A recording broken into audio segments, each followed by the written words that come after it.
নমস্কার, আপকামিং বাংলা চ্যানেলে আপনাদের সকলকে স্বাগত জানাই।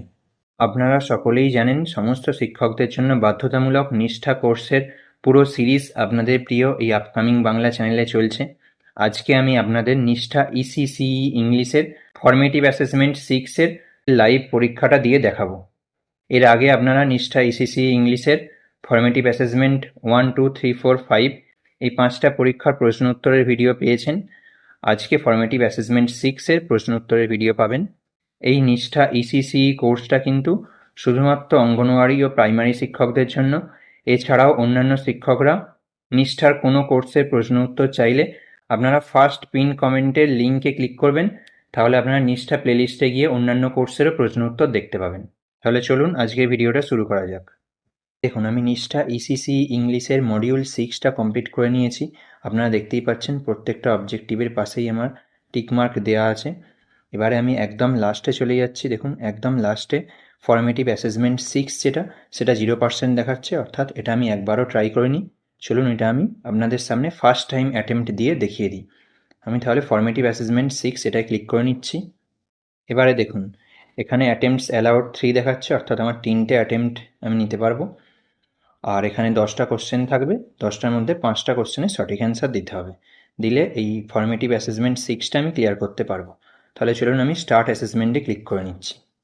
দেখুন, এখানে question number 1, the following is not a responsibility of A pre school teacher. এখানে দেখুন 4টে অপশান আছে। 4টে অপশানের মধ্যে থেকে আমি option D, two assist in delivery of a child, এই অপশানটা চুজ করলাম এবং নেক্সট কোশ্চেনে যাচ্ছি। এবার দেখুন question number 2, if a 6 months old baby raises her or his arms to be picked up by parents, the developmental domain does it represent is? এক্ষেত্রে দেখুন 4টে অপশানের মধ্যে আমি option B, socio emotional domain, এটা চুজ করলাম এবং next কোশ্চেনে যাচ্ছি।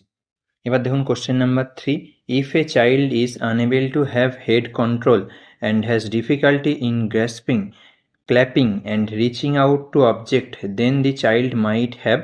এক্ষেত্রে দেখুন 4টে অপশানের মধ্যে আমি অপশান এ, সেরিব্রাল প্যালসি, এটা চুজ করছি এবং নেক্সট কোশ্চেনেই যাচ্ছি।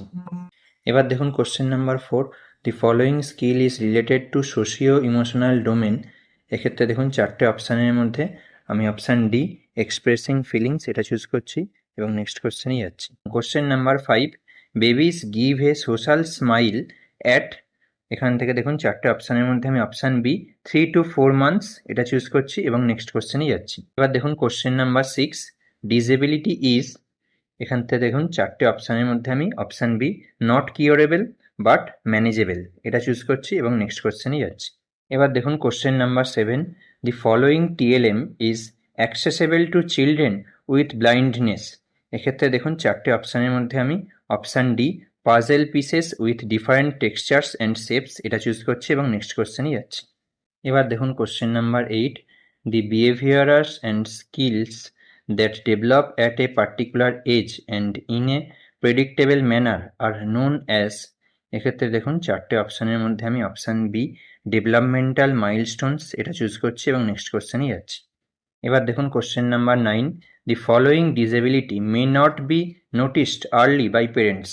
এক্ষেত্রে দেখুন 4টে অপশানের মধ্যে আমি অপশান ডি, হিয়ারিং ইম্পেয়ারমেন্ট, এটা চুজ করছি এবং নেক্সট কোশ্চেনেই যাচ্ছি।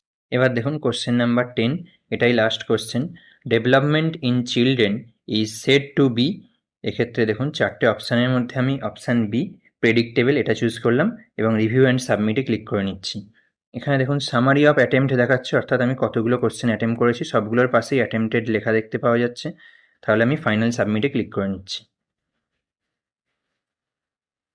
এখানে দেখুন ইউ আর চ্যাম্প বলে লেখা দেখাচ্ছে। আমার 10টার মধ্যে 10টা কোশ্চেনেরই অ্যান্সার ঠিক হয়েছে।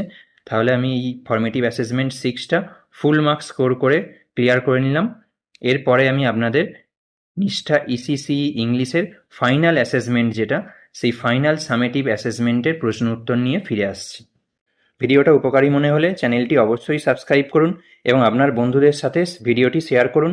আপনার মনে কোনো প্রশ্ন থাকলে কমেন্ট করে অবশ্যই জানান এবং আপনি কোন বিষয়ে ভিডিও চান সেটাও জানান।